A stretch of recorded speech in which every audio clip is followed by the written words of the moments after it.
শুনছেন সবসময় রেডিও ফুর্তি, আর শুরু হয়ে গেল ভূত এফএম। আর ঠিক 11:59 প্রতি শুক্রবারের মতো আমরা আজও আপনাদের সামনে হাজির হয়েছি এবং ভূত এফএম হন্টেড বাই এয়ারটেলে আমরা থাকবো রাত 2টা পর্যন্ত। এবং আপনারা যারা আমাদের সঙ্গে রয়েছেন তাদের সবাইকে স্বাগত জানাচ্ছি। আজকের তারিখটা খুব অদ্ভুত, আজকে 13 তারিখ এবং জুলাই মাসের 13 তারিখ। আর মাসুমকে আমি একটু জিজ্ঞেস করতে চাই, মাসুম মনে আছে যে আমরা ভূত এফএম শুরু করেছিলাম যেদিন, সেটা অগস্ট মাস ছিল, কিন্তু তারিখটা কত ছিল? তারিখটা ছিল সেই 13 তারিখের 13 আগস্ট আমরা যখন শুরু করেছিলাম ভূত এফএমটা। তো এখন নিশ্চয়ই মনে আছে যে আমরা কিভাবে শুরু করেছিলাম ভূত এফএমটা, না? অসাধারণ। আমি জানতামও না যে ইনফ্যাক্ট আজকে শো। হ্যাঁ, আজকে শো। এবং আমরা আর জাস্ট এক মাস পরে, ঠিক আগামী মাসের 13 তারিখে আমাদের ভূত এফএম দেখা যাবে যে 2 বছরে পা দেবে। এবং 2 বছর পর্যন্ত এই যে ভূত এফএমে আমরা এতদিন পর্যন্ত ঘটনাগুলো বলছি এবং আপনাদের নিয়ে আসছি এবং বিভিন্ন গেস্টরা ঘটনা শোনাচ্ছে, সেটা সম্ভব হয়েছে একমাত্র সেই কারণেই যে রেগুলার আপনাদের রেসপন্স পেয়েছে। আপনারা ইমেল করেছেন, আপনারা এখানে এসে অনেক কষ্ট করে উপস্থিত হয়েছেন, বাংলাদেশের বিভিন্ন প্রান্ত থেকে আপনারা এসে উপস্থিত হয়েছেন। আমার এখনো মনে পড়ে যে আমরা কিভাবে ভূত এফএম শুরু করেছিলাম। মানে আমাকে ইনফ্যাক্ট ওই দিন আমার ছুটি থাকে, তো আমাকে ফোন দিলেন যে আপনাকে অফিসে যাইতে হবে। মানে কি অফিসে যেতে হবে কেন? নতুন শো আছে, আসেন। হ্যাঁ, তো আমরা মানে আসলে সত্যি কথা বলতে কি যে আসলে ফুর্তিতে একদিন আলোচনা করতে করতে এমনিতে যে এরকম কোন একটা শো করা যায় কিনা, আমাদের মানে সিনিয়রদের সাথে আলোচনা করতে করতে এরকম ভাবেই হঠাৎ করে চলে আসলো যে ভূত এফএম নামে একটা শো করা যায় কিনা, এবং সেই শোর কন্টেন্ট গুলো থাকবে এরকম, যেটাতে আপনি অনেক কিছু লিখে নিয়ে আসছিলেন সেদিন। অনেক কিছু লিখে নিয়ে আসছিলাম এবং সবচেয়ে বড় কথা যে আমরা ভেবেছিলাম যে আসলে এরকম শো এত রাত্রে একটা শো হবে, এবং তারপরে দেখা যাচ্ছে যে প্রত্যেক দিন কোনো না কোনো গেস্টকে, প্রত্যেক শোতেই কোনো না কোনো গেস্টকে এসে উপস্থিত হতে হবে স্টুডিওতে। এটা কি সম্ভব কিনা? তখন আমরা অফিসের সবাই মিলে আলোচনা করে বের করেছিলাম যে আসলে প্রত্যেকটা মানুষেরই দেখা যায় যে জীবনে আর কিছু না হোক একটা এরকম ঘটনা আছে, হয় সেটা তার জীবনে ঘটেছে অথবা সে কোনো জায়গা থেকে শুনেছে। মানে আপনি যদি আপনার বাসা থেকে বের হন, বের হয়ে প্রথম যে মানুষটাকে দেখবেন, সেই মানুষটাকে যদি আপনি বলেন আচ্ছা আপনার কি এই ভূত প্রেত বা প্যারানরমাল কোনো বিষয় নিয়ে কোনো ধরনের কোনো ধারণা আছে বা কখনো শুনেছেন কোনো ঘটনা কারো কাছে, বা আপনার নিজের জীবনে কি ঘটেছে, সে নিজের জীবনে না ঘটলেও অন্য কারো ঘটনা আপনাকে শুনিয়ে দিতে পারবে। তখনই মনে হচ্ছিল যে বাংলাদেশের প্রত্যেকটি মানুষের যদি একটা করে ঘটনা থাকে তাহলে এই শো বহুদিন চলবে, বহুদিন। এবং এখনো পর্যন্ত আপনারা সেভাবে রেসপন্স করছেন, আর সেই জন্য আপনাদেরকে অনেক অনেক অনেক অনেক ধন্যবাদ। আর আমরা শুরু করেছিলাম এবং আমরা 2 বছর পূরণ হয়ে গেল। 2 বছর প্রায় পূরণ হতে যাচ্ছে, আর মাত্র একটি মাস আছে। এবং এই যে এতদূর পর্যন্ত আসা, এই আশাটা পুরোপুরি সম্ভব হয়েছে আপনাদের সবার জন্য। সেই জন্য আপনাদেরকে আরো একবার অনেক অনেক অনেক অনেক ধন্যবাদ জানাচ্ছি। আসলে ধন্যবাদ দেবার কোনো ভাষা নেই, আমি ধন্যবাদ দিচ্ছি, মাসুমা একবার ধন্যবাদ দিচ্ছে সবাইকে। আমরা রেডিও ফুর্তির পক্ষ থেকে আপনাদের সবাইকে ধন্যবাদ জানাই সেজন্য। এবং আমাদের সাথে তারপরে জয়েন করেছে ভৌতিস্ট, এবং তারা আমাদেরকে বিভিন্ন ধরনের বিভিন্ন এক্সপিরিয়েন্স উপহার দিয়েছেন। আমরা সবার প্রতি আসলে অনেক বেশি কৃতজ্ঞ। তো আপনারা যারা সবচেয়ে বেশি কৃতজ্ঞ আপনাদের প্রতি, যারা আপনারা রেগুলার ঘটনা পাঠান এবং আমাদেরকে ইমেল করেন। যে জিনিসটা একদম ভূত এফএমের যে কনসেপ্টটা, যেটা একদম ছোট ভাবে শুরু হয়েছিল, হ্যাঁ, রেডিও ফুর্তিতে একদম গল্প করতে করতে সবাই মিলে একসাথে আড্ডা দিতে দিতে সেটা আজকে অনেক বড় হয়েছে। যাই হোক, অনেক ধন্যবাদ যারা মেল পাঠায়। তো অনেক অনেক ধন্যবাদ আপনাদের সবাইকে, এবং আশা করছি যে ভবিষ্যতেও আপনারা আমাদেরকে এভাবে ইমেল পাঠিয়ে উৎসাহিত করবেন, আমাদের সাথে স্টুডিওতে এসে জয়েন করবেন এবং আপনাদের ঘটনাগুলো শোনাবেন। আমাদের ইমেল অ্যাড্রেসটি শুরুতেই আজকের জন্য জানিয়ে দিচ্ছি আপনাদের সুবিধার্থে, সেটা হচ্ছে bhutfm@radiofurti.fm। আমি বলে দিচ্ছি যে কিভাবে এটা স্পেলিংটা আমি বলে দিচ্ছি, BHOOTFM@radiofurti.fm। এখানে আপনারা ইমেল পাঠাতে পারেন, নাম, ঠিকানা এবং ফোন নাম্বার সহ।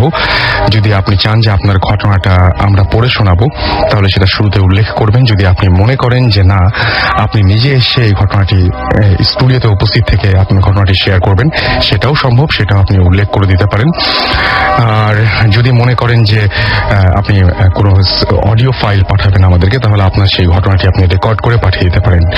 আর এই মুহূর্তে এখন যারা শুনছেন, তারা যদি আমাদের সাথে SMS এর মাধ্যমে কন্ট্যাক্ট করতে চান, তাহলে যেটা করবেন সেটা হচ্ছে যে মোবাইলের মেসেজ অপশনে গিয়ে টাইপ করুন SHOUT শাউট স্পেস আপনার নাম স্পেস আপনার মেসেজ পাঠিয়ে দিন 9840 নাম্বারে, আপনার এয়ারটেল নাম্বার থেকে বা অন্য যে কোনো নাম্বার থেকে। আনফরচুনেটলি যদি আজকে কেউ আমাদের এই এপিসোডটি মিস করে ফেলেন তাহলে কোনো চিন্তার কারণ নেই, আপনি এয়ারটেল এম রেডিওর মাধ্যমে আবারও এই এপিসোডটি শুনতে পারবেন। সেজন্য আপনাকে যেটা করতে হবে, মোবাইলের আপনার এয়ারটেল নাম্বার থেকে ডায়াল করতে হবে 4040, সিলেক্ট করতে হবে চ্যানেল 22। দেখবেন যে একের পর এক বিভিন্ন এপিসোডের অপশনগুলো আপনাকে দেয়া হচ্ছে, এবং আপনি যে এপিসোডটি মিস করেছেন, শুনতে পারেননি, বা যে এপিসোডটি আবারও শুনতে চান সেই এপিসোডটি চাইলেই সেখান থেকে শুনতে পারবেন। এবং ভূত FM টিউন আপনারা এখন কলার টিউন বা মাই টিউন হিসেবে সেট করতে পারবেন, এবং যেটা এখন মাসুম প্লে করছে এই টিউনটি যদি আপনার টিউন করতে চান তাহলে আপনাকে এই টিউনটির কোড মনে রাখতে হবে, অ্যান্ড দ্য কোড ইজ 92125, এবং আপনি জাস্ট একটা আপনার এয়ারটেল নাম্বার থেকে একটা SMS এর মাধ্যমে এটা আপনি আপনার নিজের টিউন করে ফেলতে পারেন। আপনাকে মেসেজ অপশনে গিয়ে টাইপ করতে হবে CT স্পেস দিয়ে টাইপ করতে হবে 92125, এবং এই SMSটি পাঠিয়ে দিতে হবে 3123 নাম্বারে। এনিওয়েজ, শুনছেন সব সময়ের রেডিও ফুর্তি, চলছে ভূত FM হন্টেড বাই এয়ারটেল। চলে যাচ্ছি একটা ঘটনায়।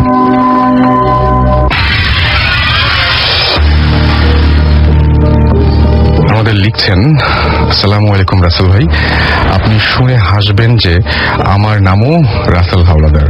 আমি জানি আপনি সবসময় ভালো থাকেন, তারপরেও জানতে চাই কেমন আছেন। পটুয়াখালীতে থাকি, আমার দেশের বাড়ি ঝালকাঠি। আমি আজ যে ঘটনাটি আপনাদের সাথে শেয়ার করব সেটি আমার নিজের জীবনে ঘটে যাওয়া এক ভয়ঙ্কর ঘটনা। 2009 সালের শেষের দিকের কোনো এক সময়ের ঘটনা। আমি আমার বন্ধু রুবেলের গ্রামের বাড়িতে বেড়াতে যাই। ওদের বাড়িতে থাকা অবস্থায় আমি ওর দাদুর থেকে তাদের গ্রামে গিয়ে অনেক ঘটনা শুনে অবাক হই। একদিন সকালে আমার দাদু আমার বন্ধুকে বলেন, অনেকদিন পরে বাড়িতে আসছো, তাই তুমি তোমার ছোট ফুপুকে একটু দেখে আসো। ও ছোট ফুপুর বাড়ি ছিল পাশের গ্রামে। আমরা দুজন মিলে বিকেলে রওনা দিলাম। তখন দাদু আমাদেরকে বেশি রাত করে ফিরতে নিষেধ করলেন, কারণ ফুপুর বাড়ি যেতে প্রথমে মাইল খানেক হাঁটার পরে একটি ছোট নদী এবং আরো আধা মাইল হাঁটার পরে একটি রাজবাড়ি সামনে পড়ে। আমরা রাজবাড়িটির মেইন রাস্তার কাছে অবস্থিত। ওই রাজবাড়িটি শত শত বছর পূর্বে, প্রায় অনেক বছর ধরে ওই বাড়িতে কেউ বসবাস করে না, আর ওখানে নানান ধরনের ঘটনা ঘটতে থাকে। যাই হোক, এবার আমি মূল ঘটনায় আসি। আমার ফুপুর বাড়ি থেকে ফিরতে একটু দেরি হয়ে গেল। রাত বেশি হয়, ফুপু আমাদের বাসায় আসতে দিতে চায়নি, কিন্তু আমরা গ্রামের ছেলে বলে আমাদের দুজনেই অনেক সাহস ছিল, তাই আমরা নিষেধ উপেক্ষা করে আসতে শুরু করি। আমাদের সাথে কোনো টর্চ লাইট ছিল না, শুধু দুজনের হাতে দুটো মোবাইল ছিল, তাও আবার আমার মোবাইলে চার্জ না থাকায় বন্ধ হয়ে আছে। আমরা দুজন কথা বলতে বলতে হাঁটছি, চারদিকে শুধু অন্ধকার। আমরা মোবাইলের আলোর সাহায্যে হাঁটছি। দুই পাশে কোনো বাড়ি ঘর কিছুই নেই, রাস্তায় কোনো মানুষও নেই। প্রায় 30 মিনিট হাঁটার পরে আমরা যখন ওই রাজবাড়ির কাছাকাছি আসি, তখন আমি শুনতে পাই ওই বাড়িতে অনেক বাচ্চাদের হাসির আওয়াজ, কিন্তু আওয়াজটা ছিল খুব আস্তে আস্তে। আমি ওকে বললাম, কোনো শব্দ শুনতে পাচ্ছ? কিন্তু ও নাকি কিছুই শোনেনি। তখন আমি ধারণা করলাম যে আমি হয়তো ভুল শুনছি। এরপরে আর একটু কাছে আসলে আমি আর কিছুই শুনিনি। তখন আমার বন্ধু বলে, কান্নার আওয়াজ শুনতে পাচ্ছ? আমি বললাম, না তো। তখন আমরা দুজনেই একটু চমকে গেলাম, কিন্তু কেউ কাউকে বুঝতে দিলাম না। আমরা যখন বাড়ির ঠিক কাছাকাছি আসি তখন ঘটে আসল ঘটনা। রাসেল ভাই, আপনাকে কিভাবে বোঝাবো, আমার গায়ের লোমগুলো এখনো শিউরে উঠছে। আমরা বাড়ির কাছাকাছি আসার পরে আমার চোখে পড়লো ওই বাড়ির ছাদের উপর। তখন যা দেখলাম তার ভোলার মতো নয়। এই জীবনে তার কখনো দেখতেও চাই না। ঘুটঘুটে অন্ধকারের মধ্যে একটি মানুষের আকৃতির মতো কেউ একজন একটি সাদা ঘোড়ার উপরে বসে আছে এবং ওই ঘোড়াটি ছাদের উপরে হাঁটছে। ঘোড়ার ওপরের ওই লোকটি আমাদেরকে তার কাছে ডাকছে। এবার আমরা দুজনেই ওই দৃশ্য দেখে ভয়ে দিশেহারা হয়ে গেলাম। আমরা দুজনেই অনেক জোরে দৌড় দেই। রাস্তার একপাশে বাঁশঝাড়, আর ওই বাঁশঝাড়গুলো মনে হলো যেন তুফানে ভেঙে পড়ছে। ওই বাঁশঝাড় ছাড়া অন্য কোথাও বাতাস ছিল না। চারিদিকে মনে হয় কি যেন কি ভয়ঙ্কর আওয়াজ। আমার বন্ধু লক্ষ্য করলো আমাদের পেছনে পেছনে ওই ঘোড়াটি আসছে। তখন যা দেখে আমরা সবচেয়ে বেশি ভয় আতঙ্কে দৌড়াতে থাকি তা হলো ঘোড়াটির দেহ আছে কিন্তু মাথা নেই। মাথাবিহীন একটি ঘোড়া আমাদেরকে তাড়া করছে দেখে আমরা ঠিক থাকতে পারলাম না। আমি আছাড় খেয়ে পড়ে গেলাম। আমার বন্ধু আমাকে রেখেই দৌড়াতে লাগলো। আমি সেখান থেকে উঠে জীবন মরণের দৌড় শুরু করি এবং এক পর্যায়ে নদীর পাড়ে এসে আমার বন্ধুকে দেখতে পাই। তখন আর ওই ঘোড়াটি দেখা যাচ্ছিল না। আমরা নদীর পাড়ে কোন নৌকা খুঁজছিলাম।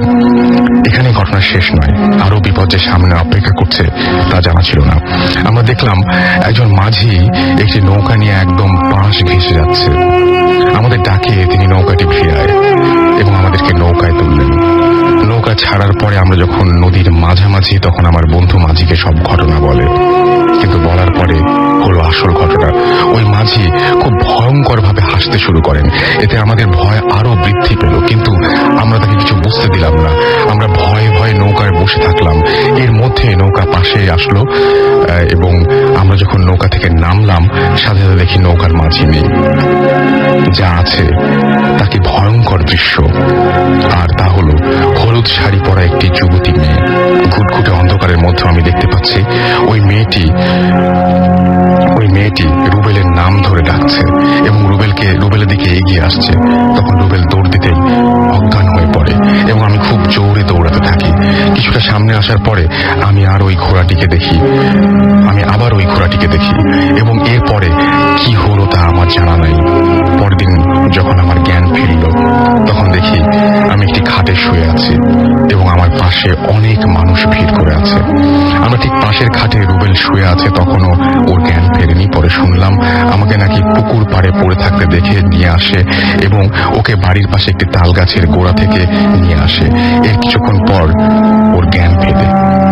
এরপর আমরা একজন হুজুরের কাছে এসে তাকে সবকিছু বলি এবং আমাদেরকে তিনি তাবিজ দেন এবং আমরা আস্তে আস্তে সুস্থ হয়ে গেলাম। পরে জানতে পারলাম যে ওই রাজবাড়ির পাশে নাকি অনেক আগে এক লোক বাস করত এবং তার একটি ঘোড়া ছিল। একদিন রাতে কিছু লোক এসে তার ঘোড়াকে জবাই করে এবং সে দেখতে পেয়ে বাধা দেয়ায় তাকেও ছুরিকাঘাতে আঘাত করা হয় এবং কিছুদিন পরে লোকটি মারা যায়। এরপর থেকে নাকি মাঝে মাঝে অনেক মানুষ এভাবে বিপদে পড়ে। এই ছিল ঘটনা। রাসেল ভাই, আমার এই ঘটনাটি প্রচার করলে আমি অনেক খুশি হব এবং ওই দাদুর কাছে শোনা অনেক ঘটনা আমার জানা আছে। আমি একে একে আপনাদের কাছে ঘটনাগুলো শেয়ার করবো। তার মানে এটা সেই দাদুর ঘটনা ছিল এবং তিনি লিখেছেন আমাদেরকে রাসেল হাওলাদার, BBA অনার্স, প্রথম বর্ষ, হিসাব বিজ্ঞান বিভাগ, পটুয়াখালী বিশ্ববিদ্যালয় কলেজ। এই ছিল আমাদের ঘটনা এবং ইন দ্য মিন টাইম আমরা বেশ কিছু SMS পেয়ে গেছি এবং সেই SMS গুলো আমরা এখন পড়তে চাই। মিরাজ আমাকে SMS করেছেন, অনেক ভয় লাগছে তার। হাজি বিরিয়ানি গলি থেকে আমাদেরকে SMS করেছেন মুজাহিদ ইয়াসিন। এছাড়াও আমি দেখতে পাচ্ছি আশিক আমাদেরকে কুড়িল থেকে SMS করেছেন এবং আমাকে SMS করেছেন রাশিফ মোহাম্মদপুর থেকে। তিনি আর মিশু তারা সবাই মিলে ভয় পাচ্ছেন এবং ভূত FM তিনি অনেক স্পেশাল বলেছেন। শিশির আমাদের চাঁপাই নবাবগঞ্জ থেকে SMS করেছেন এবং তিনি বলছেন Bhoot FM is the best programme. আমাকে SMS করেছেন স্বপ্নীল ঢাকা রায়েরবাগ থেকে। এছাড়া আমাদের SMS করেছেন পারভেজ, SMS করেছেন মুরাদ, SMS করেছেন আমাদেরকে ফারিদ সহ আরো অনেকে। আমরা চলে যাব আমাদের পরবর্তী ঘটনায়। আমাদের সাথে এই মুহূর্তে একজন গেস্ট রয়েছেন, তবে তার আগে একটা ছোট্ট বিজ্ঞাপন বিরতিতে যেতে হবে। ফিরে আসছে একটু পরে, কোথাও যাবেন না। স্টে টিউনড রেডিও ফুর্তি এন্ড ডোন্ট স্টপ দ্য ফুর্তি।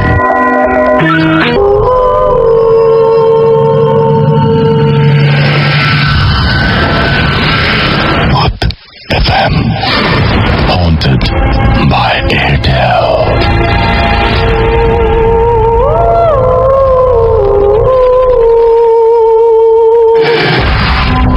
শুনছেন সব সময় রেডিও ফুর্তি চলছে ভূত FM haunted by Airtel। আর যেমন কথা তেমন কাজ, আমরা চলে যাব সরাসরি ঘটনায়। আমাদের সাথে একজন গেস্ট রয়েছেন, তার কাছে যাব এবং আপনি আপনার নামটা বলবেন প্লিজ। আমি নাইম বাবু বলছিলাম। আপনি কোথা থেকে এসেছেন? চট্টগ্রাম থেকে। চট্টগ্রাম থেকে এসেছেন আপনাদেরকে এত রাত্রে ঘটনা শোনানোর জন্য। আপনারা যেরকম কষ্ট করে শোনেন, অনেকেই অনেক কষ্ট করে অনেক দূর থেকে আসেন। তো আমরা মানে আসলে মানে একদম সত্যি আপনার কাছ থেকে শেখা উচিত। অনেকেই ঢাকা থেকে এখানে আসতে পারেন না, বাট আপনি চট্টগ্রাম থেকে এসেছেন। Thank you so much. আপনি এত দূর এত কষ্ট করে এসেছেন, আপনাকে অনেক অনেক অনেক অনেক ধন্যবাদ আপনার ঘটনা শুনি। আমি ইঞ্জিনিয়ারিং পড়ছি, টেক্সটাইল ইঞ্জিনিয়ার। বর্তমানে আমি 8 সেমিস্টারে।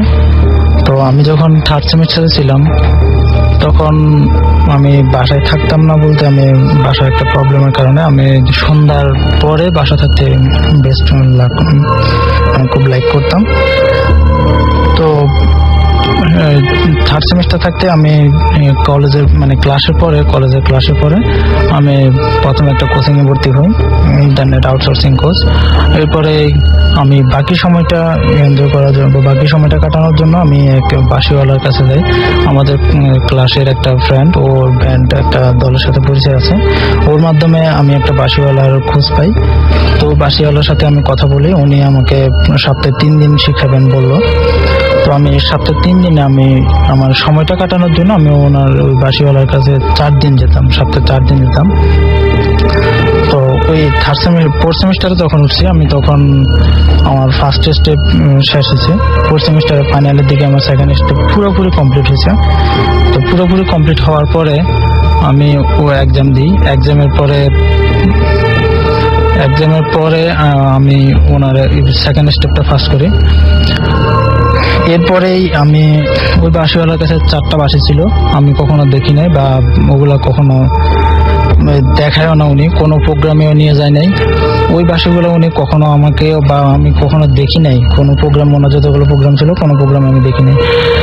একদিন ওই বাঁশিওয়ালা ওই একটা বাঁশি শুক্রবার বিকালের দিকে উনি আমাকে শোনানোর পরে বাঁশিটা ছিল সম্পূর্ণ অন্যরকম। ও বাঁশিটা দেখে আমার পছন্দ হইলো। আমি বাঁশিওয়ালাকে বললাম যে ভাইয়া আমাকে বাঁশিটা দিয়ে দেন, আমি আপনাকে সমমূল্য দিয়ে দেবো। বাঁশিওয়ালা আমাকে বললো যে না, এটা যদি তুমি 5,000 টাকার উপরেও দাও বা 6,000 টাকা দাও, এটা আমি দিতে পারবো না। তো আমি ওনাকে বললাম যে ঠিক আছে, আপনি 6,000 টাকা দিবেন না, তো আমাকে 7,000 টাকা আমি দিতে রাজি আছি, আপনি আমাকে বাঁশিটা দিয়ে দেন। বাঁশিওয়ালা আমাকে বললো না, 7,000 না, তুমি যদি এর বেশিও দাও তাহলে আমি তোমাকে বাঁশিটা দেওয়া যাবে না। তো আমি ওনাকে বললাম ঠিক আছে, আমি আপনাকে সর্বোচ্চ 10,000 টাকা দিতে পারবো, এর চেয়ে আর বেশি দিতে পারবো না, আপনি আমাকে বাঁশিটা দিয়ে দেন, বাঁশিটা আমার খুব লাইক হয়েছে, আপনি আমাকে দিয়ে দেন। উনি বললো যে না, এই রকমের বাঁশি তুমি যদি 1 লাখ বা 1 কোটি টাকাও দাও, এইরকম বাঁশি 4টা বাঁশির আমি একটাও দিতে পারবো না। তখন আমি বুঝতে পারলাম যে ওনার কাছে এই ধরনের বা স্টাইলের বাঁশি 4টা আছে। এরপরে আমি দেখলাম যে উনি বাঁশিটা কোথায় রাখার পরে আমি বাঁশিটা চুরি করে নিয়ে আসছি। তখন আমি 5th সেমিস্টারে উঠছি। 5th সেমিস্টার ওঠার পরে আমাদের বাসা চেঞ্জ হয়েছে, আমাদের বাসা চেঞ্জ হওয়ার পরে নতুন বাসায় আসছি। 5th সেমিস্টারে ওঠার পরে আমি যখন প্রথম ক্লাস করতেছি, তখন আমি বাঁশিটা নিয়ে ছাদের উপরে বাজাতাম, সন্ধ্যা 5টা থেকে বাজাতাম। বাজানোর পর আমার সময়টা কাটাতাম 7:30 বা 8টা পর্যন্ত বাজাতাম। এরপরে বাসা চলে আসতাম। তো বাঁশিটা নেওয়ার পরে, চুরি করে আনার পরে কয়েকদিন পরে আমি বাঁশিটা বাজানোর পরে আমি দেখলাম আমাদের বাসাটার লোকেশনটা একটু বলে, ওটা বাসাটার মানে চাঁদের যে এটা দরজাটা পূর্ব পশ্চিম করে দেওয়া। আর আমি বসে বাঁশিটা বাজাতাম সবসময় দক্ষিণ দিকে বাঁশিটা বাজাতাম। তো পূর্ব দিক থেকে বের হয়ে আমি দক্ষিণ দিকে চলে যাই, বাঁশি বাজাচ্ছি। ঠিক এই সময় একটা শুনতে পাই যে একটা ছোট মেয়ে কাঁদতেছে। আমি মেয়েটার সামনাসামনি আসে জিজ্ঞেস করি যে তোমার প্রবলেম কি, তুমি এখানে আসতেছো কেন, তোমাকে তো কখনো এই এলাকায় দেখি নাই। তো তখন বাসা ভাড়া হয়েছে, নতুন ভাড়া। আমি ভাবলাম যে ভাড়াটিয়া মেয়ে হবে, মেয়েটার বয়স হচ্ছে 3.5 বছর বা 3 বছর এরকম হবে। মেয়েটার হাতে একটা ব্যাগ ছিল, ওই ব্যাগের ভিতরে ছিল মাংস। কিসের মাংস আমি আন্দাজ করতে পারি নাই। তো আমি মেয়েটাকে বললাম যে তুমি কাঁদতেছো কেন। মেয়েটা আমাকে বললো যে আমি আপনার বাঁশির সুর শুনে আমি চলে আসছি এখানে। চলে আসার পরে আমি এখন বাসা হারাই ফেলছি, আমি এখন বাসায় যেতে পারতেছি না। আমি মেয়েটাকে বললাম ঠিক আছে তুমি বসো, আমি বাড়ি কেটে কিনে আসি, তোমার বাসা তো বা তোমাকে চিনে কিনা। তা আমি বাড়িওয়ালাকে ডেকে নিয়ে আসলাম। আসার পরে দেখলাম কেউ নাই ওখানে। এরপরে বাড়িওয়ালা বললো যে হয়তোবা তুমি ভুল দেখছো, সন্ধ্যার সময় এগুলা ছাদে উঠা না। আমি এরপর থেকে ছাদে উঠতাম, তবে বাড়িওয়ালাকে না দেখিয়ে ছাদে উঠতাম। এই ঘটনার 5 দিন বা 7 দিন পরে আমি বাঁশি বাজাচ্ছি দক্ষিণ দিকে, ছাদের দক্ষিণ দিকে আমি বাঁশি বাজাচ্ছি। ঠিক এই মুহূর্তে আমার মনে হলো যে দরজা থেকে একটা মেয়ে মানে ছাদের উপরে আসলো, দরজা দিয়ে দরজা খুলে ছাদের উপরে একটা মেয়ে আসলো। তো আমি ওগুলো খেয়াল করি নাই, হয়তো বা অনেকে আসতে পারে, বাড়িওয়ালার আসতে পারে। তো আমি বাঁশিটা থামাই, দেখলাম যে আসলে কে বাড়িওয়ালা আসলো কিনা বা উনি আমাকে বকাঝকা করবে এরকম কিছু। আমি দেখলাম যে না, আসলে খুব সুন্দর একটা মেয়ে ছাদের উপরে আসছে। তো আমি ওনাকে দেখার পরে কিছু বললাম না, আমি চলে যেতে চাইছি। তো মেয়েটা আমাকে ডেকে বললো যে আপনার সাথে কিছু কথা আছে, আপনার বাঁশির সুর খুব সুন্দর, আপনার সাথে কিছু কথা আছে। আমি বললাম যে না, এই টাইমে কথা বলা যাবে না, বাড়িওয়ালা দেখলে বকাঝকা করবে, এমনিতে ছাদে ওঠার জন্য নিষেধ করছে। আমি ওই টাইমে চলে গেলাম। এরপর থেকে মেয়েটা আমার কাছে প্রায় আসতো, প্রায় আমি ওর সাথে কথা বলতাম। ঠিক ওই মেয়েটা আসতো সন্ধ্যা মাগরিবের আজানের পরে আসতো। আমি ওই টাইমে কথা বলতাম 7:30 বা 8টা পর্যন্ত কথা বলতাম। এরপরে বাসায় চলে আসতাম। বাসায় আসার পরে এভাবেই আমাদের মানে ওই মেয়েটা একদিন আমাকে অফার করে। তো আমি ভাবতাম যে মেয়েটা আসলে বাড়িওয়ালার কোনো রিলেটিভ হবে, বা এখানে নতুন কলেজে ভর্তি হয়েছে, গ্রাম থেকে আসছে বা অন্য কোথাও থেকে আসছে। আমি এই জন্য আর তেমন কোনো কিছু চিন্তা করিনি বা টেনশন করিনি। তো মেয়েটার সাথে আমি অনেকদিন ধরে প্রেম করতেছি। আমার বাসায় আমি আসছি, বাসায় আসার পরে বাসার জানালা দিয়ে আমি অনেকদিন সাথে মেয়েটার সাথে প্রেম করতাম, কথা বলতাম। তো মেয়েটা যখন আসতো ঠিক তখনই আমার কোনো চান্স থাকতো না, বা আমার পাশে যদি কেউ ঘুমায় থাকতো তখন আমি বলতে পারতাম না। জানালা দিয়ে আসতো, আমি জানালা দিয়ে কথা বলতাম। একদিন আমার কাকা আমার পাশে ঘুমাইছিল, তো আমি জানালা দিয়ে ওই মেয়েটার সাথে কথা বলতেছি। তখন ঠিক 7:30 বা 9টার দিকে হবে, আমার ঠিক খেয়াল নেই। তো কাকা ঘুমাচ্ছে, গ্রাম থেকে অনেক জার্নি করে আসছে, কাকা ঘুমাচ্ছে, আমি ওই মেয়েটার সাথে কথা বলতেছি। তো কাকা কখন জানে বাথরুমে গেছে, বাথরুম থেকে আসার পরে উনি আমাকে ধাক্কা দিয়ে বললো যে তুমি জানালার পাশে যে জানালার দিকে তাকায় কি করো, আর কার সাথে ফিরফির করে কথা বলো। তো আমি ওনাকে বললাম যে কই না তো, কারোর সাথে কথা বলতেছি না। আমি ঠিক তখনই আমার সেন্স আসলো যে আমার কাকা ঘুম থেকে উঠছে। এর আগে আমার সেন্স ছিল না। আমি ওনাকে বললাম যে আপনি ঘুমাইছিলেন, উঠছেন কেন? উনি বললো যে আমি বাথরুমে গেছি, বাথরুম থেকে আসছি। আমি তখনই বুঝতে পারলাম যে আমি ওই মেয়েটার সাথে কথা বলতেছি, আমার কাকা যে পাশে ছিল আমার এইটাই খেয়াল নেই। এরপরে ওই মেয়েটার সাথে আমি এভাবে কথা বলতাম প্রত্যেকদিন। ওই মেয়েটা জানলা দিয়ে আসতো। একদিন গ্রামের বাড়িতে যাওয়ার পরে, গ্রামের বাড়িতে দেখি আমি দোকানে যাইতাম না, কিন্তু দোকানে একদিন লেট হয়ে গেছে, 9টা বেজে গেছে। তো দোকান থেকে আমি বাড়িতে আসতেছি। আমাদের যে বাড়ির আর দোকানের যে রাস্তাটা, ওই রাস্তাটা ছিল খুবই অন্ধকার। আমি আসার সময় হেঁটে আসতেছি, আসার সময় আমি সামনে দেখতে পেলাম যে মেয়েটা দাঁড়ায় আছে। আমি খুব ভয় পেলাম। আমি ভাবলাম যে হয়তো অন্য কিছু দাঁড়ায় আছে, বা আমাকে ভয় দেখানোর জন্য ওই মেয়ের চেহারা ধরার জন্য আসছে। খুব ভয় পেয়েছি। ভয় পাওয়ার পর আম্মুকে বলছে, আম্মু বললো যে ভয় পাইস না, এগুলো কোনো ব্যাপার না। আমি আবার টাউনে চলে গেলাম। তো একদিন ফজরের সময় না, মেয়েটা আমাকে একটা আংটি দিয়েছিল, বাট আমি আংটিটা নিই নাই। এই জন্য মেয়েটা খুব রাগ করছে। একদিন আমি ওকে একটা থাপ্পড় দিয়ে দিয়েছি, কারণ একটা মেয়ে ওর হাত থেকে যদি আংটিটা দিয়ে দেয় তাহলে ওকে হয়তো, আমি ভাবছিলাম যে ওদের ফ্যামিলি ওকে জিজ্ঞেস করতে পারে যে আসলে তুমি আংটিটা কি করছো, তখন অনেক কিছু হয়ে যেতে পারে। এই জন্য আমি আংটিটা নিই নাই। ও খুব রাগ করছে। আমি একদিন ফজরের সময় আমাদের যে ইমাম সাহেব ছিল মসজিদ ইমাম সাহেব সৌদি আরব থেকে উনি হজ করে আসছে, উনি অনেক কিছুই জানেন। আমি যাই হোক, আমরা শুনি। হ্যাঁ, তারপরে কি হলো? তো আমি ইমাম সাহেবের পিছনে নামাজ পড়ে একদিন ওই ইমাম সাহেবের সাথে কথা বলছিলাম রোজার দিন। আমি কোরআন শরীফ শেষ পর্যায়ে খতম করবো এই অবস্থায়, ওনার সাথে এই জন্য কথা বলতেছিলাম। কথা বলে ওনার সাথে সালাম দেওয়ার পরে উনি যখন হ্যান্ডশেক করতেছেন তখন আমার চেয়ারের দিকে তাকালো। চেয়ারের দিকে তাকানোর পর উনি আমাকে বললো যে তোমার সাথে 3 জন আছে, তুমি মানে 3 জন আছে। তো আমি বললাম যে আমার ফ্যামিলিতে তো 3 জন না, আমার ফ্যামিলিতে অনেকজনই আছে, আমার আন্টি আছে, আম্মু আছে, আর তারপর আমার ছোট ভাই আছে। উনি বললো না, তোমার সাথে 3 জন আছে, এর চেয়ে বেশি কিছু বলতে পারবো না। তো আমি ওনার কথা কোনো গুরুত্ব না দিয়ে আমি বাসায় চলে আসছি। বাসায় চলে আসার পরে ওই মেয়েটা আমাকে বললো যে ওই দিনই বললো যে যে হুজুরের সাথে কথা বলছো, ওই হুজুরের সাথে তুমি আর কথা বলো না। আমি বললাম যে কেন, এটা হঠাৎ করে এই কথা বলতেছো কেন? তো ও বললো যে না, যা বলছি তাই, এর চেয়ে বেশি কথা বলতে পারবো না, জাস্ট তুমি হুজুরের সাথে কথা বলো না। আমি ওর কথা ধরে আর হুজুর বা ওই মসজিদে যেতাম না, অন্য মসজিদে যেতাম। তো একদিন হঠাৎ করে ওই মেয়েটা আসলো, আসার পরে বললো যে তোমাকে আমি এক জায়গায় নিয়ে যাব, তুমি আমার সাথে চলো সন্ধ্যার দিকে। আমি বললাম যে না, এখন যাওয়া যাবে না, যদি আমার আন্টি জানতে পারে তাহলে অনেক কিছু বকাঝকা করবে, আমি যেতে পারবো না। এরপর থেকে মেয়েটা আর কখনো আসে নাই। আমি ওকে অনেকবার ট্রাই করছি বা অনেকবার মানে অনেক খোঁজাখুঁজি করছি, পাই নাই।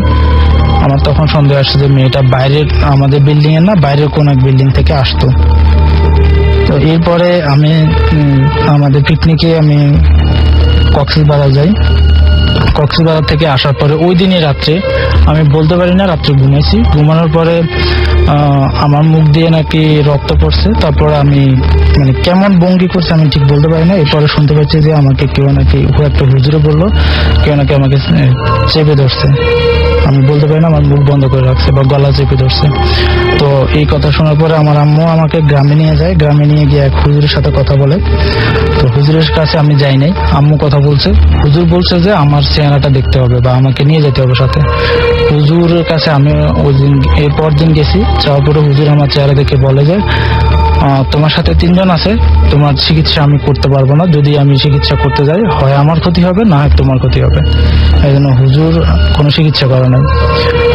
উনি শুধু একটা ঠিকানা দিল যে এই হুজুরের কাছে যাও, এখানে গেলে হয়তো বা চিকিৎসা উনি করতে পারেন।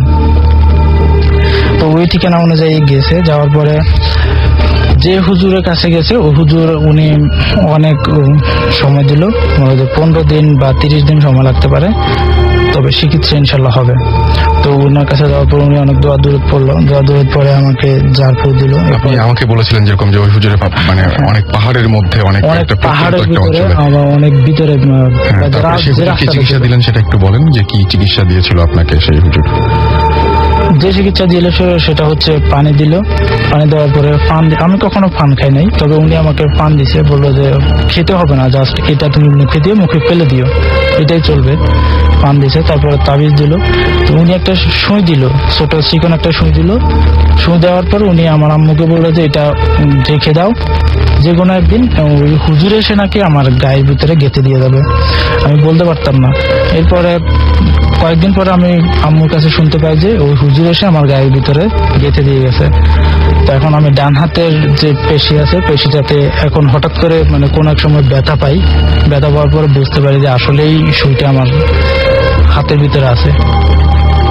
ওকে, তো এই ছিল আপনার ঘটনা, এবং এখন আল্লাহর রহমতে আপনার কোনো সমস্যা নেই। আল্লাহর রহমতে আমার কোনো সমস্যা থ্যাংক নেই। You so much. আমরা পরবর্তী ঘটনায় যাব, তবে তার আগে বেশ কিছু এসএমএস আছে। আমাদেরকে লিখেছেন যে মাসুম ভাই সাউন্ড খুব ভালো হচ্ছে, এবং সেজন্য মাসুম ভাইকে এসএমএসটি পাঠিয়েছেন। মাসুম ভাই পক্ষ থেকে আমি আপনাকে থ্যাঙ্কস জানাচ্ছি। মাহি আমাকে বলেছেন যে অসুস্থতা, ভূত এফএম শুনছি। থ্যাংক ইউ সো মাচ আমাদের সঙ্গে থাকার জন্য। আমি দোয়া করি আপনি খুব দ্রুত সুস্থ হয়ে ওঠেন। মারিয়া লিখেছেন আই লাভ ভূত এফএম। তিনি আমাদেরকে বউফাল থেকে লিখেছেন, আচ্ছা গাজীপুর থেকে লিখেছেন যে রাসেল ভাই আমি ভূত এফএম শুনছি। এছাড়াও মাসুম এবং মনি আমাদের এসএমএস করেছেন যে সত্যি ভয় লাগছে, যশোর থেকে লিখেছেন। রনক আমাদের এসএমএস করেছেন, লিখেছেন আমার বাড়ি নরসিংদী, একটা মানে একা লাইট অফ করে ভূত এফএম শুনছি। আর আমাদেরকে মতিঝিল থেকে মোহাম্মদ আলম মিয়া এসএমএস করেছেন, 10 জন ফ্রেন্ড মিলে তারা বাসার ছাদে বসে ভূত এফএম শুনছেন। আয়েশা লিখছেন যে এসএমএসটি যদি নাও পড়ি তিনি মাইন্ড করবেন না। মামুন ঢাকা ক্যান্টনমেন্ট থেকে লিখেছেন রাসেল ভাই কেমন আছেন, তোমাদের ভূত এফএম শুনে একটুও ভয় পাচ্ছি না, তবে ভীষণ মজা পাচ্ছি। আপনি যে ভয় পাচ্ছেন না তারপরেও শুনছেন, এটা জেনে আমরা অনেক মজা পেলাম। জিয়াদ আমাদের যশোর থেকে লিখেছেন যে ভূত FM is my girlfriend. Sajid আমাদের এসএমএস করেছেন বরিশাল থেকে। রাশেদ অনিন্দ ভিলা থেকে আমাদের লিখেছেন যে ভাইয়া ভূত এফএম আমার কাছে খুব ভালো লাগে, ইমরান খিলক্ষেত থেকে লিখেছেন, ভাইয়া আপনি যে কাহিনীটা শোনালেন এটা খুব ভালো লেগেছে, ভূত এফএম দ্য বেস্ট। আচ্ছা, রাশিদ মোহাম্মদ থেকে লিখেছেন, ব্যাকগ্রাউন্ড মিউজিক ভূত এফএম এর খুব ভালো হচ্ছে, মাসুম ভাই সেলুট। আমাকে রাফসান লিখেছেন, ইলেকট্রিসিটি নেই।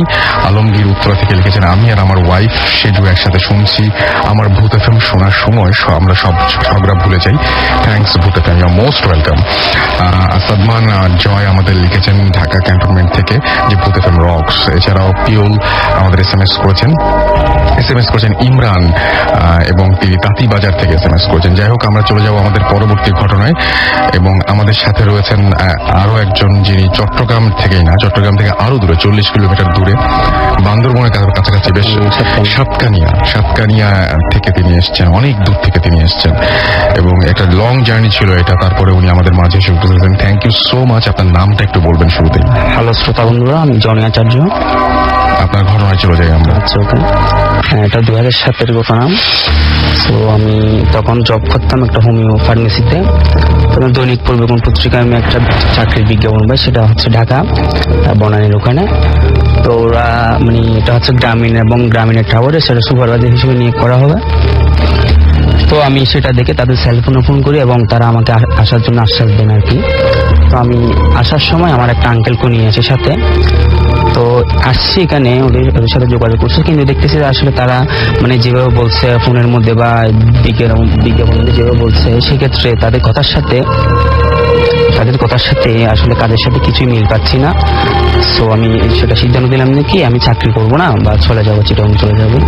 তো আমি আমার আঙ্কেলকে নিয়ে আমি আবার রওনা দিই। সেটা আমি সাইদাবাদ এসে দুপুর 12টার সময় পৌঁছি এবং বলছি যে আঙ্কেল আমি একটা বাড়িতে ফোন করব, আপনি এখানে থাকেন। তো আঙ্কেল বলছে আচ্ছা ঠিক আছে, তুই ফোন কর, আমি একটা টি শার্ট কিনবো, ওই মার্কেট থেকে আসতেছি। তখন আমি ওনার জন্য ওয়েট করতেছি, দেখতেছি ওনাকে পাচ্ছি না, অনেকক্ষণ খোঁজাখুঁজি করার পুরো পাই নাই।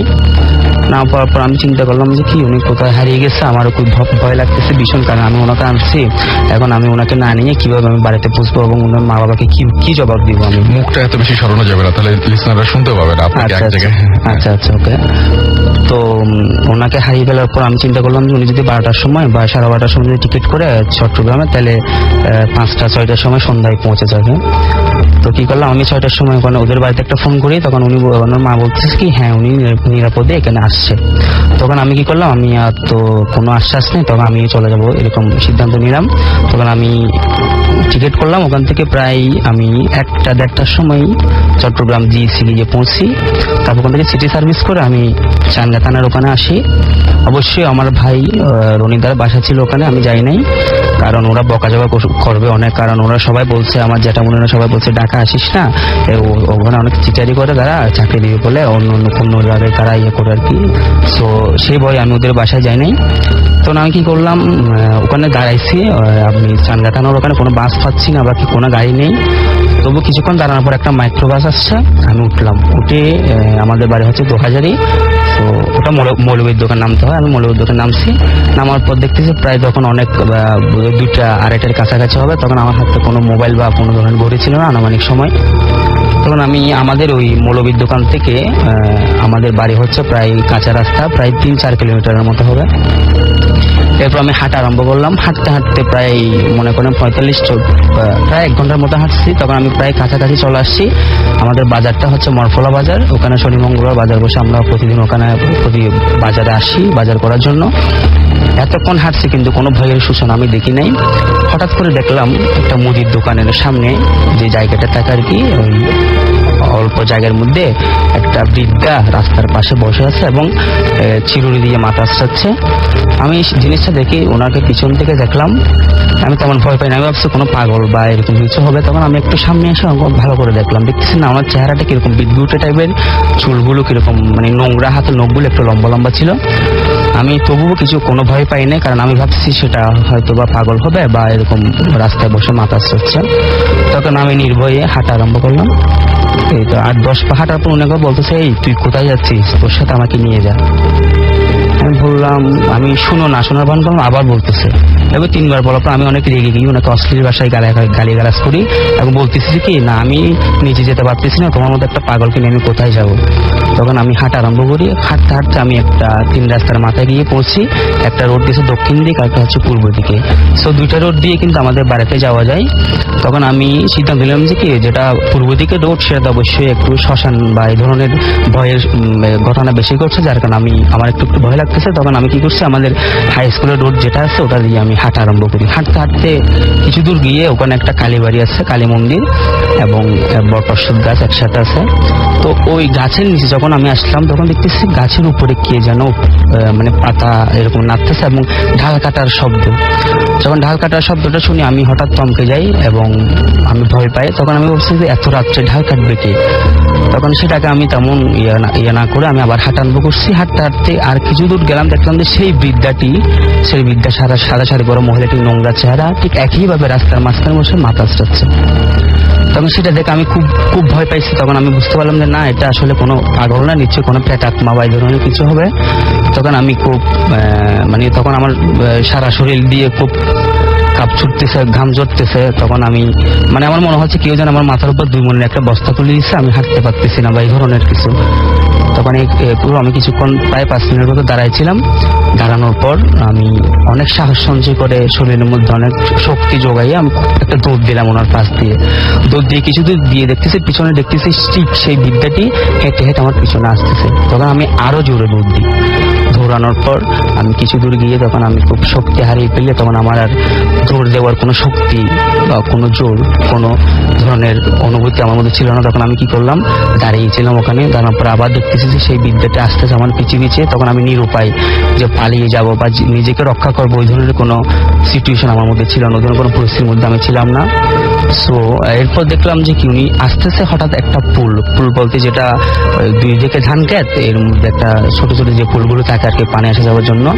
তখন ওই বৃদ্ধাটি পোলের উপর পা দিতে চাচ্ছে, আবার ব্যাগ দিচ্ছে, আসতে চাচ্ছে আবার আসতেছে না কেন জানি। আমি কি সমস্যা, উনি আসতে পারতেছে না কেন, সমস্যাটা কি? এরপর আমি চিন্তা করলাম, কারণ আমি যেটুকু জানি আর কি, আমার ঠাকুর দাদা থেকে শুনছি, ঠাকুরমার থেকে শুনছি যে কি এরকম লোহা বা এরকম কোনো বান্ধে বা যদি তারের বান টান থাকে তাহলে নাকি এই ধরনের প্রেতাত্মারা ওখানে সরাসরি উঠতে পারে না। তখন আমি নির্ভয়ে হাঁটা আরম্ভ করবো এই ধরনের। তখন আমি হাঁটা আরম্ভ করতেছি, আবার পিছনে তাকাচ্ছি, দেখতেছি ওই বৃদ্ধাটি ঠিক রাস্তা থেকে নেমে গিয়ে ধানকে দিয়ে সোজা আবার উপর উঠতেছে পুলটাকে ক্রস করে। তখন আমি আবার দৌড় দেওয়ার চেষ্টা করলাম, কিন্তু সেখানে ব্যর্থ হলাম। উনি খুব জোরে এসে আমার গলা টিপে ধরলো এবং বলতেছে কি, তোকে না নিতে বলছিলাম, তোর সাথে তুই নিস নাই কেন আমাকে, তাহলে মর তুই এখন, এরকম বললে আমার গলা টিপে ধরছে। আমি ওনার সাথে অনেক হাতাহাতি করলাম নিজেকে বাঁচানোর জন্য, কিন্তু শেষ পর্যায়ে নিরুপায় হয়ে ভাবছি আর বোধহয় এর হাত থেকে বাঁচা যাবে না। ঠিক সেই অবস্থায় যখন আমি খুব নিরুপায় বা অসহায় হয়ে পড়লাম, তখন পাশের মসজিদে, তখন প্রায় আমি এইসব ঘটনার মধ্যে প্রায় 4:30-4টার সময় তখন ফজরের আজান দেয়, আর উনি হঠাৎ করে চলে যায় আমাকে ছেড়ে।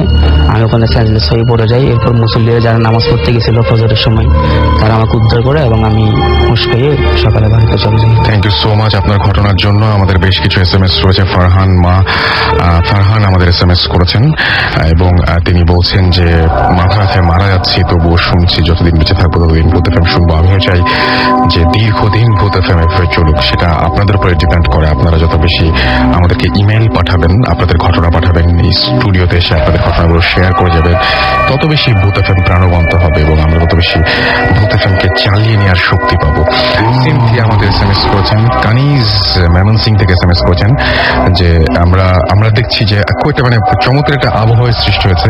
ইনফ্যাক্ট আমার খুবই ক্লোজ একজন ফ্রেন্ড, আমি ভাবি নাই যে ও শোনে ভূত FM, সারথি, ও SMS করেছে আমাকে, সে ভূত FM শুনছে এবং সাউন্ডের খুব প্রশংসা করছে, মাসুমকে থ্যাঙ্কস জানিয়েছে।